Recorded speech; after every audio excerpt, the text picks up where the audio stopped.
Commissaire, mes chers collègues, alors que la baisse de la biodiversité en France se fait partout ressentir, certains la décrivent même comme une 6e extinction. Nos villes peuvent paradoxalement être des refuges pour la faune et la flore. Les milieux urbains ont des avantages dans le combat contre cette chute de la biodiversité. L'absence de zones agricoles limite l'utilisation de pesticides ou de produits chimiques. J'aimerais citer ici comme exemple le miel des ruches du toit de l'Opéra Garnier qui a été analysé en laboratoire et qui est d'excellente qualité, sans trace de pollution ou de produits chimiques. L'importance de ce sujet de la biodiversité à Paris mériterait que ce plan soit complet. Malheureusement, il passe à côté de plusieurs enjeux majeurs qui auraient mérité des objectifs et des actions détaillées. Vous affichez une volonté de lutter contre les espèces envahissantes. Nous soutenons bien évidemment ce point, mais vous n'évoquez à aucun moment la prolifération du rat dit surmulot, qui est pourtant décrit dans l'Atlas de la nature de Paris publié par vos soins comme une espèce exotique envahissante. Cet animal est l'un des premiers destructeurs de nos espaces verts ou des rues végétalisées, sans parler des autres problèmes sanitaires que cause sa présence en surface que l'on connaît depuis des siècles. Toujours sur la lutte contre les espèces invasives, vous voulez développer et renforcer la trame bleue via des mares et des bassins sans jamais rien dire de leur entretien et de la lutte contre les moustiques tigres en été dont le développement est favorisé par ces zones humides stagnantes. Nous avons pourtant alerté sur ce sujet. Ma collègue Elisabeth Stibbe avait déposé un vœu en mai dernier visant à lutter contre la prolifération des moustiques.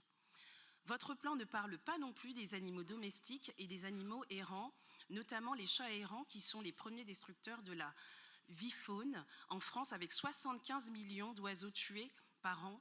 Mon collègue Jacques-Yves Bobot est particulièrement investi sur ce sujet et avait demandé la mise en place d'actions pour la vaccination et la stérilisation des chats errants.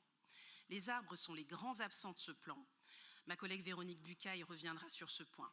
J'avais moi-même déposé un vœu lors du dernier conseil demandant la mise en place d'une stratégie de préservation des arbres adultes.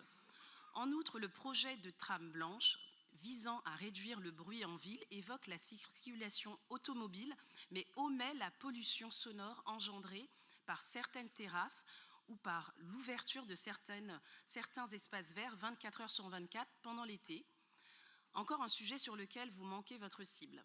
D'autres items de ce plan sont particulièrement vagues, comme cet objectif visant à mobiliser les Parisiennes et les Parisiens afin qu'ils deviennent acteurs de la gestion du frelon à pattes jaunes. On cherche encore ce qu'il faut y comprendre. Ce plan affiche une volonté de placer la biodiversité au cœur de la santé environnementale, l'occasion pour moi de rappeler le manque de vision et de stratégie globale à ce sujet, alors que nous avions proposé d'intégrer systématiquement une étude d'impact en santé environnementale pour tout projet de construction ou de rénovation à Paris, vous avez rejeté ces mesures, signe qu'il reste encore un long chemin à parcourir pour atteindre un plein d'engagement sur ce sujet. Enfin, je terminerai par l'agriculture urbaine. Les projets de fermes urbaines coûtent cher, sont peu productifs, et ne sont pas rentables.